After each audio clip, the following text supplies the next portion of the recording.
Olá, meus amigos, minhas amigas, meu nome é Yuri Félix, eu sou advogado criminalista e professor de processo penal. Nós trataremos aqui hoje, neste vídeo, de um tema muito interessante, de um tema que é muito cobrado em diversas provas, enfim, e que você que advoga no dia a dia, com toda certeza, convive com este tema no seu cotidiano, na sua advocacia penal, na sua advocacia criminal e até mesmo em outros ramos do direito.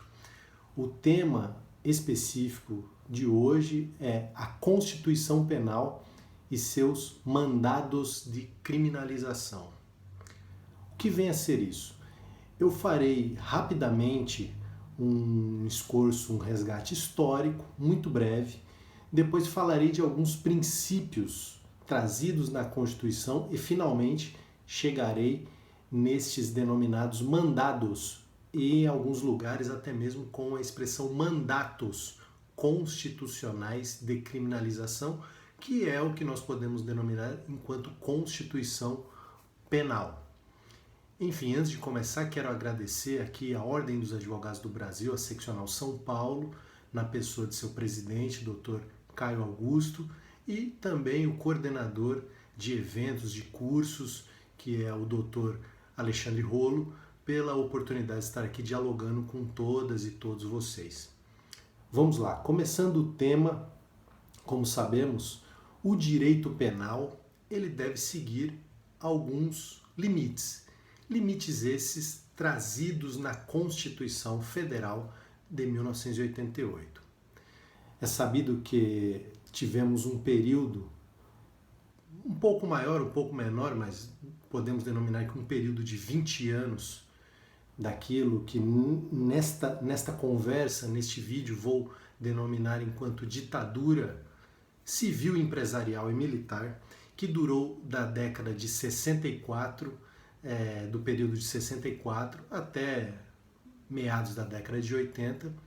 Depois disso tivemos diretas já, enfim, chegamos culminando historicamente no período na Constituição, na Carta de Outubro de 1988.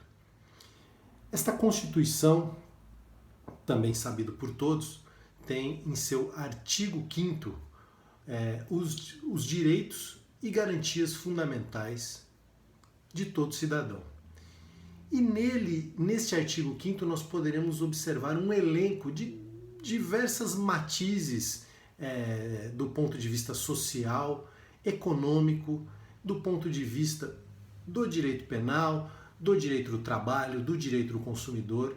No vídeo de hoje, como disse, focarei no direito penal, naquilo que eu denominarei e outras pessoas, outros autores denominam enquanto Constituição Penal. Eu fiz aqui um elenco um roteirinho que eu vou seguir até sabendo da necessidade de brevidade aqui do nosso vídeo. Serei muito assertivo, muito pontual. Caso você tenha alguma dúvida, você pode entrar em contato comigo através das redes sociais, principalmente pelo Instagram hoje, que é muito utilizado. Meu Instagram é Yuri Félix ADV, Yuri com Y, Yuri Félix ADV, e aí nós conseguimos dialogar e continuar este debate dos mandados constitucionais de criminalização da Constituição Penal e seus mandados de criminalização. Dito isso, nós sabemos que em todo ordenamento jurídico brasileiro nós temos inúmeras formas de controle, e na sociedade como um todo. Nós podemos fazer um debate sociológico, um debate filosófico, um debate até mesmo religioso, mas no caso faremos um debate jurídico, e dentro do ambiente jurídico nós temos inúmeras espécies de controle. Temos o direito administrativo, temos o direito civil, de certo modo, temos o direito do consumidor, que regra o consumo, o ambiente de consumo entre aquele que compra e vende, aquele que exerce as relações de consumo, e temos aquele que nós entendemos como ultima ratio, que é o direito penal. Uma característica da rede de computadores, dessa sociedade da informação é que nós nunca sabemos por onde viajará aquela aula, aquele vídeo, aquela conversa que nós tratamos a respeito daquele respectivo tema. Então, para você, de repente, você ter um pouco mais de experiência de estudo no tema de mandados de criminalização, né, na expressão Constituição Penal, pode ser que eu falarei algumas coisas que, de certa maneira, você já tenha visto. Então, eu tentarei fazer essa breve introdução, como disse, foi brevíssima introdução histórica, que antecede a nossa Constituição, período desta ditadura civil, empresarial, militar. Chegamos na Constituição Cidadã, com os direitos e garantias fundamentais, e falando das espécies de controle social, e agora chegando no direito penal, que nós, estudiosos das ciências criminais, entendemos enquanto a última ratio, ou seja, o Estado fará uso de diversos mecanismos de controle antes de fazer uso do direito penal, pois o direito penal é o instrumento mais violento que o Estado monopoliza enquanto Estado-poder. E quais as condutas que interessam ao direito penal? Toda e qualquer conduta, todo e qualquer desvio? Absolutamente. Absolutamente não são todas as condutas que interessam ao direito penal. O mero desvio não interessa ao direito penal. O direito penal, ele veio para proteger, para tutelar bens jurídicos fundamentais à vida em sociedade. Então essa é uma premissa elementar na nossa conversa de hoje, em uma conversa que trata de direitos e garantias fundamentais, que trata de artigo 5º, que trata de Constituição Penal e, por sua vez, de mandados de criminalização. Nós temos em mente que o direito penal ele serve para tutelar exclusivamente bens jurídicos essenciais para a vida em sociedade, ok? Esta é a nossa primeira compreensão, o nosso alicerce para o desenvolvimento do nosso raciocínio aqui na conversa de hoje. Nesse sentido, nós temos que ter em mente que o direito penal, enquanto última ratio, ou seja, enquanto último mecanismo que o Estado lançará a mão para proteger os bens jurídicos essenciais, como a vida, por exemplo, nós temos que ter em mente que estas condutas que atingem esse bem jurídico essencial, elas precisam se enquadrar em uma moldura, em um enquadramento específico, pois o direito penal ele tem os seus limites, ele não pode ser um direito penal desenfreado. Em sociedades democráticas, o direito penal ele vive de limites e controles, pois se ele extrapola esses limites, passa a ser um mecanismo autoritário, um direito penal desenfreado. E esses limites, eles são formais e materiais. O limite formal são as leis abstratas, aquilo que conhecemos enquanto códigos, enquanto leis penais especiais. Esse é o limite formal, que nós podemos dar um Google hoje, ou lançar a mão do nosso livro ao lado, em nossa biblioteca, saberemos dos limites formais facilmente. Agora você pode me perguntar, Yuri, e os limites materiais? Os limites materiais são os direitos e garantias do cidadão.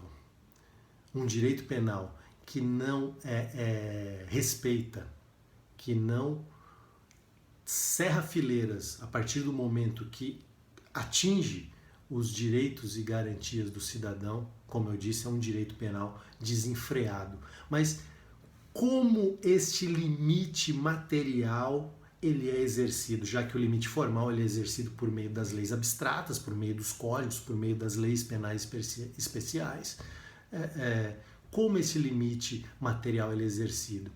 Por intermédio dos princípios. E o princípio reitor do direito penal, e não podemos esquecer também do direito processual penal, é o princípio da legalidade. O princípio da legalidade ele não somente serve ao direito material, mas sim para o direito processual. É importante nós termos isso em mente. E o direito penal, com aquela consagrado da seguinte maneira, com a frase que nós devemos ter em mente, com aquela expressão que devemos ter em mente, que é: não há crime sem lei anterior que o defina, nem pena sem prévia combinação legal. Esse é o artigo 5º, 39 da Constituição, e esse é o princípio reitor de um direito penal democrático, o princípio da legalidade. Nós temos, claro, outros princípios, o princípio da retroatividade da lei penal, e isso trazido também na Constituição, e nisso eu estou falando da principiologia constitucional que informa esta Constituição Penal e que, por sua vez, regrará os mandados de criminalização. Por isso que é importante falar dessa principiologia, que provavelmente você já conhece em maior ou menor grau, como eu disse. De repente você tem um pouco mais de estudo, um pouco mais de experiência, ou de repente você vem desenvolvendo seus estudos em graduação, e isso você precisa ter em mente que isso é elementar, saber esses princípios. Princípio da retroatividade da lei penal, artigo 5º, 40 da Constituição. Aqui eu vou passar um pouco mais rápido. Princípio da igualdade, o artigo 5º caput. Isso é importante nós termos em mente aqui. Como eu disse, eu estou me socorrendo aqui das anotações que fiz para a nossa conversa de hoje, até porque não quero, sei que todos terão acesso à nossa conversa por intermédio de um vídeo, então não é o escopo do vídeo nós ficarmos aqui mais de hora conversando a respeito de uma principiologia, até porque temos que ser dinâmicos nessa sociedade da informação. E princípio da humanidade das penas, e nisso eu colocaria toda uma principiologia de humanidade das penas, uma proibição de tortura e um tratamento cruel, degradante, artigo 5º 3, proibição da pena de morte, pena de caráter perpétuo, de trabalhos forçados, aqui artigo 5º 47 da Constituição. Também o princípio individualizador, o princípio da individualização da pena, 46, inciso 46, artigo 5º da Constituição, asseguramento aos presos do respeito à integridade física e moral, enfim, asseguramento às presidiárias de condições para que possam permanecer com seus filhos durante o período de amamentação, aqui artigo 5º 50 da Constituição, e vários outros, e uma imensa principiologia que é importante. Como eu disse, eu estou passando um pouco mais rápido, mas eu peço que você anote principalmente os incisos. Eu estou tratando especificamente do artigo 5º, aqui 5º 52, não será concedida extradição de estrangeiro por crime político ou de opinião, ninguém será processado nem sentenciado senão pela autoridade competente, ou seja, a discussão da competência é algo que advém da própria Constituição, o juiz competente, o juiz natural, 5º 43, 5º 44, ninguém será privado de sua liberdade, de seus bens, sem um devido processo, o devido processo legal, trazido do artigo 5º também da Constituição. Claro, é importante, não poderia passar batido, que ninguém será considerado culpado até o trânsito e julgado de sentença penal condenatória, artigo 5º 57, a discussão da presunção de inocência, feita nos tribunais com muita vigorosidade no último período, ou seja, uma imensa principiologia constitucional, que tudo isso serve ao nosso dia a dia enquanto estudioso do direito penal, enquanto estudioso do processo penal, das ciências criminais, e para você que advoga. Você que advoga, você precisa ter ciência disso, você que estuda o direito penal, o processo penal, você precisa ter ciência dessa principiologia constitucional. E claro, temos princípios não formalizados na Constituição, exclusiva, proteção de bens jurídicos, ofensividade, intervenção mínima, que eu comecei a nossa conversa de hoje falando da última ratio, fragmentariedade, ou seja, são princípios não expressos na Constituição, mas trazidos por esta Constituição penal, por essa Constituição cidadã, e uma proporcionalidade, enfim. E nisso nós temos esta moldura constitucional que traz os chamados mandados constitucionais de criminalização, pois o Estado possui os deveres de abstenção e os deveres de intervenção. Explico. O que vem a ser um dever de abstenção estatal, uma omissão necessária do Estado, é quando se veda o excesso. Você que me assiste no dia de hoje conhece muito bem o direito à intimidade, o direito ao sigilo das suas comunicações, o direito ao seu lar enquanto asilo inviolável, pois a entrada ilegal em sua residência, em seu escritório, caracterizaria uma invasão de domicílio. Então o Estado deve regrar, ele deve se omitir de se intrometer nestas questões ligadas à intimidade, ao sigilo, enfim, aquilo que não é necessário que o Estado, ou melhor dizendo, é exigido que o Estado se abstenha de intervir. Ou seja, onde o Estado não... Fiz uma anotação aqui que resume bem isso, onde o Estado não deve intervir ou intervir minimamente. Mas qual é o objetivo disso? Qual é o objetivo disso? Aqui vou fazer uso aqui do nosso combustível, né, que é um cafezinho aqui. Qual é o objetivo disso? O objetivo é o exercício dos direitos e garantias fundamentais. Se o Estado intervém na sua intimidade, se o Estado indevidamente invade a sua privacidade, o seu asilo inviolável, o seu sigilo de comunicação, você não exerce a sua liberdade constitucionalmente tutelada. Então o Estado tem um dever de abstenção neste sentido. A abstenção. Nós sempre raciocinamos o Estado enquanto dever de promoção da saúde, da educação, da segurança, enquanto promoção dos direitos humanos. Eu sei que aquela principiologia que eu falei anteriormente, direito ao tratamento seguro e saudável dos presos, eu sei que na prática muito disso não acontece, mas claro, nós temos que ter em mente que temos uma Constituição programática e que nós devemos lutar dentro dos marcos democráticos, dentro de uma república federativa, dentro de um ambiente constitucional, para que isso seja exercido de forma plena. Esta é a tarefa histórica que advém dos últimos 32 anos de Constituição. É nós lutarmos para que esse ambiente democrático seja cada vez mais consolidado. E como eu disse, os deveres de abstenção, de omissão estatal, objetivam o exercício dos direitos e garantias fundamentais. Mas é claro, eu falei anteriormente que esta principiologia, esta Constituição Penal não é pura e simplesmente uma Constituição Penal, mas sim uma Constituição Processual Penal. Até porque eu falei institutos, nesse primeiro período de conversa, que são atrelados ao processo penal. Todos têm o direito de ser julgado pelo juiz competente. Isso é uma questão processual. O devido processo é uma Constituição, é uma questão, um instituto processual. Ou seja, estamos diante de uma Constituição penal e de uma Constituição também processual penal. Temos que ter isso em mente. E nisso, a nossa Constituição Cidadã de 1988, ela traz toda uma orientação.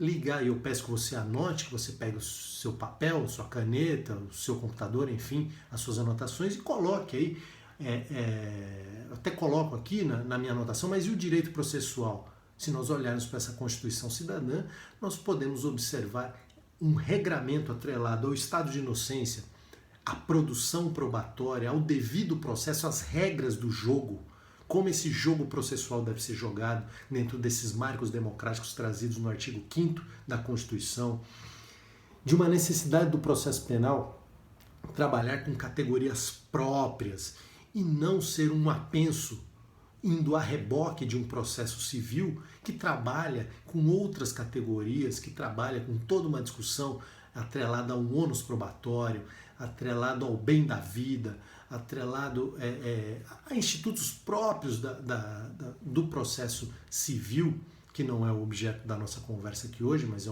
uma discussão dogmática processual penal maravilhosa, que precisa ser travada em um ambiente penal, processual penal. Ou seja,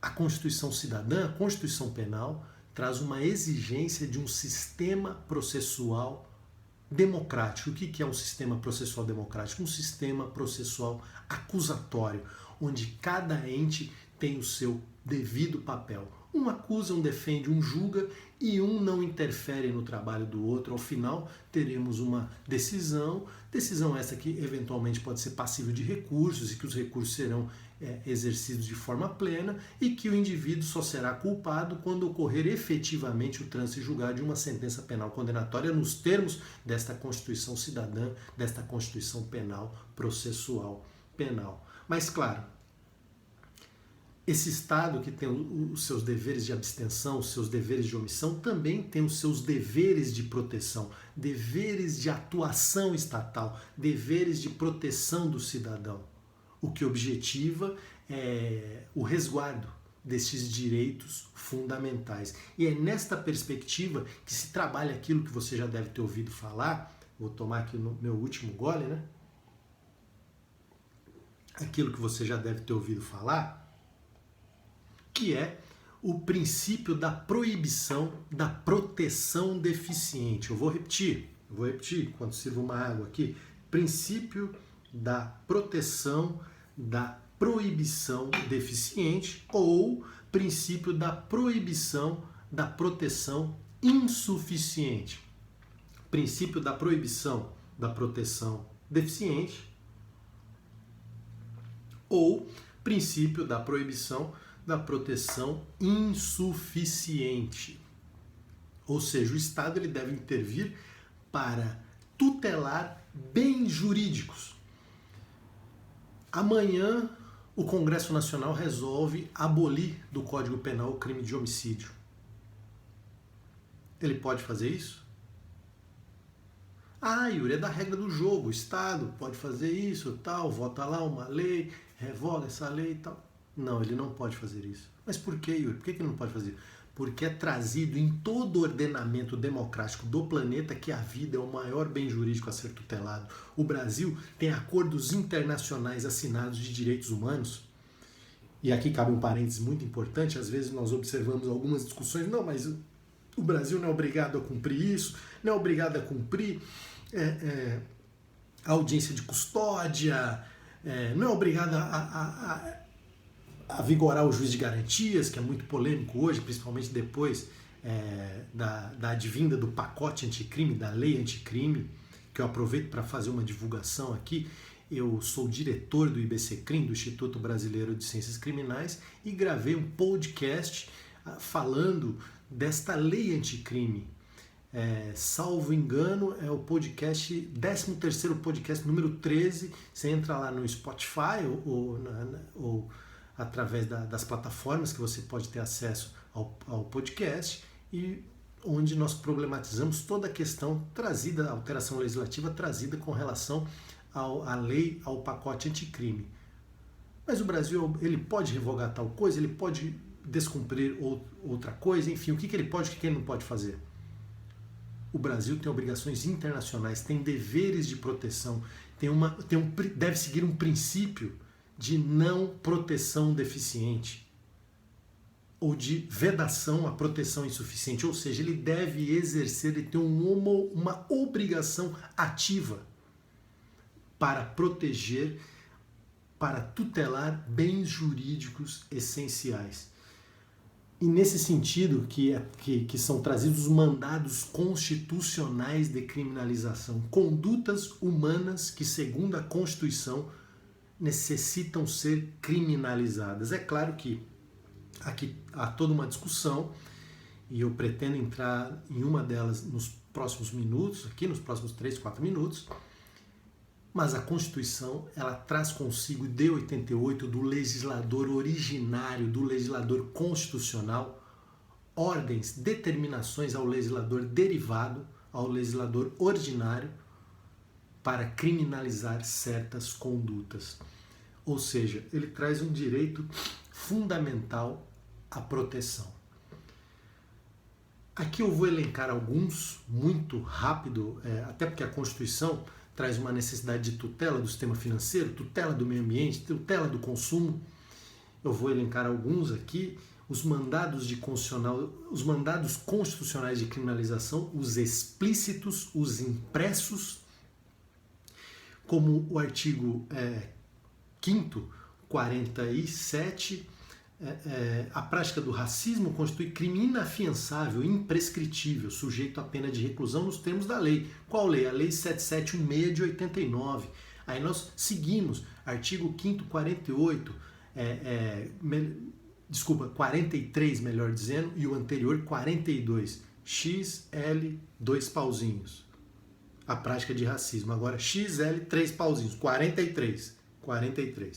A lei considerará crimes inafiançáveis e suscetíveis de graça ou anistia a prática de tortura, e aqui nós temos trazido aqui os crimes, são trazidos aqui os crimes hediondos equiparados, né? Os 3 T's: tortura, tráfico, terrorismo, e aqueles definidos enquanto crimes hediondos, né? Aí nós temos aqui que a lei definirá, a lei considerará crimes inafiançáveis.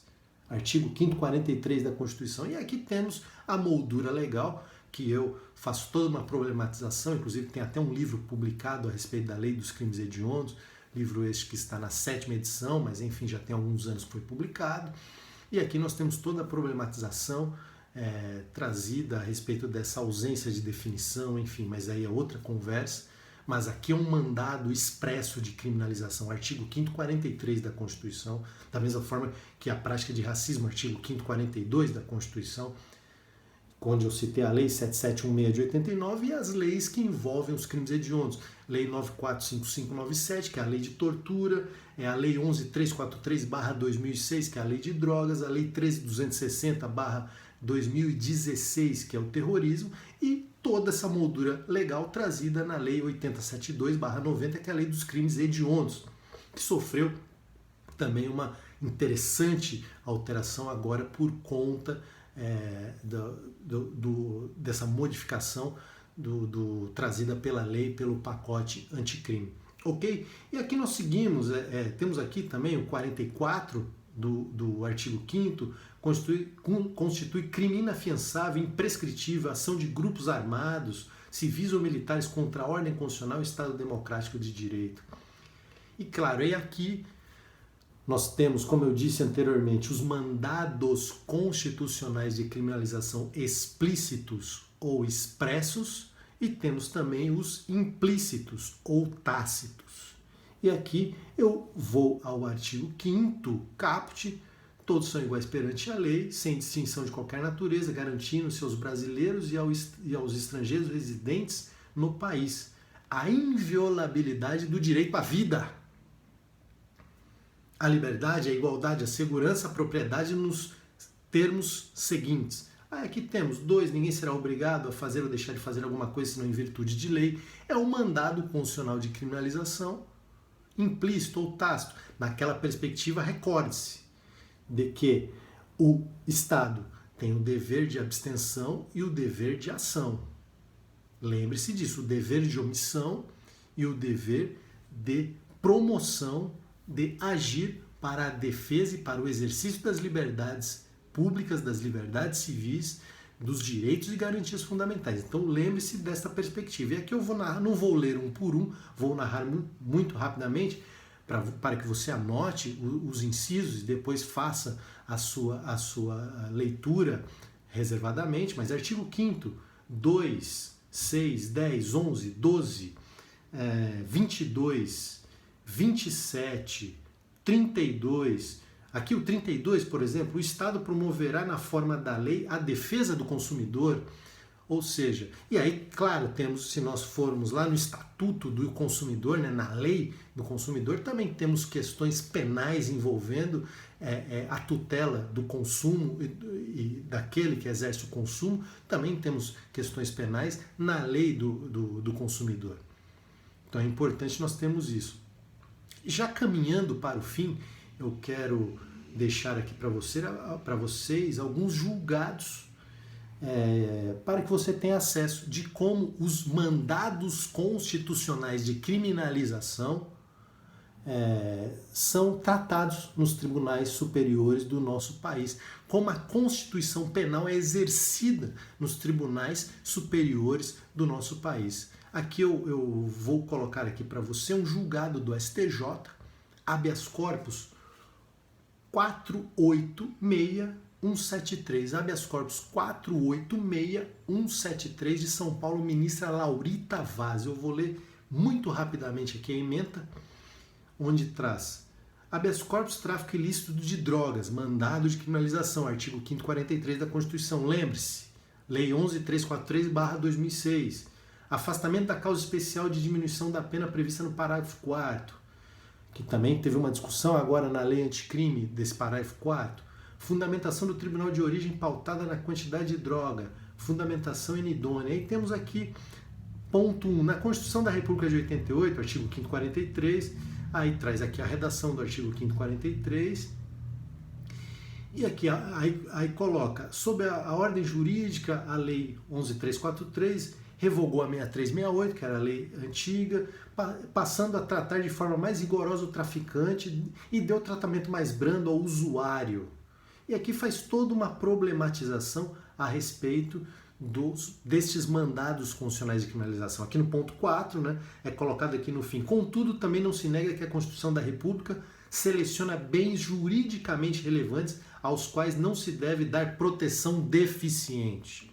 É o que acabamos de falar. E aqui continua o julgado. Eu vou colocar um outro julgado aqui para você também. STJ habeas corpus 198224. 198224. Relator ministro Haroldo Rodrigues, que é o desembargador convocado, que também fala desses mandados constitucionais de criminalização. Aqui, atrelado a um crime contra a ordem tributária. Para você que pesquisa, que advoga com relação à ordem tributária, é importante que você leia este julgado HC STJ 198224 e aqui com relação à produção probatória, colheita, vícios na colheita da prova. É importante que você dê uma olhada nesse julgado. Aqui temos um recurso extraordinário 638491, ministro Luiz Fux. Aqui a matéria, repercussão geral, também relacionado a tráfico de drogas, veículo apreendido, também uma discussão interessante aqui, que também fala de confisco de bens, ou seja, fala de direito à propriedade e deste mandado constitucional de criminalização. Tem um outro julgado interessantíssimo aqui que eu separei para a gente, deixa eu ver se é esse. Fala que esse julgado também, STF, melhor dizendo, um RHC, um recurso ordinário em habeas corpus 146303, o relator, ministro Edson Fachin, mas o redator para o acórdão, ministro Dias Toffoli. Aqui também fala do princípio da correlação, fala esse julgado interessantíssimo, fala de liberdade religiosa, que também é tutelado no artigo 5º, também tutelado pela nossa Constituição. E aqui tem uma parte interessantíssima, o direito à liberdade religiosa é em grande medida o direito à existência de uma multiplicidade de crenças ou descrenças religiosas, que se vinculam e se harmonizam para a sobrevivência de toda a multiplicidade de fés protegida constitucionalmente na chamada tolerância religiosa. Um habeas corpus fantástico aqui, ou seja, toda uma problemática trazida, toda uma principiologia trazida pela Constituição Federal no que tange aos mandados de criminalização. Ou seja, na nossa conversa de hoje, uma conversa muito rápida, eu tive que resumir, que enxugar o tema, até porque esse tema nós poderíamos ficar horas e horas tratando dele. Nós falamos aí dos limites, da exigência de limites do direito penal para o exercício pleno de liberdades, dessa principiologia do direito penal, da necessidade de um Estado não interventor e também da necessidade do Estado intervir em determinados momentos para o exercício de liberdades, dos elementos processuais penais que também são trazidos, né, nesta Constituição Penal, nesta Constituição Cidadã. Nessa divisão dos mandados constitucionais de criminalização em explícitos ou expressos ou implícitos, tácitos. E dessa discussão deste Estado guardião, deste Estado interventor, e como toda essa questão é trabalhada nos tribunais superiores, por meio, citando muito rápido, dei a referência aqui dos julgados para que você possa pesquisar, aqui o tratamento, o entendimento jurisprudencial a respeito desta Constituição Penal, desta Constituição Cidadã e seus mandados de criminalização. Ok? Gente, é isso. Eu, mais uma vez, agradeço a oportunidade de estar dialogando aqui com os amigos, com as amigas, estudantes, profissionais, advogadas, advogados, pessoas que pensam direito penal, processo penal, essa seara maravilhosa das ciências criminais. Deixo aqui mais uma vez o abraço a toda a diretoria da OAB Seccional São Paulo, que vem fazendo o seu trabalho em defesa dos interesses da advocacia, por uma advocacia militante, uma advocacia cidadã. Deixo aqui também as minhas redes sociais, Yuri Félix ADV, Instagram, Twitter, Facebook, Yuri com Y, Yuri Félix ADV, onde você pode ter acesso aos meus livros, aos meus artigos, e a gente pode dialogar, debater muito toda essa questão envolvendo a seara das ciências criminais. É isso. Tentei ser breve, objetivo. O tema de hoje foi mandados de criminalização à Constituição Penal.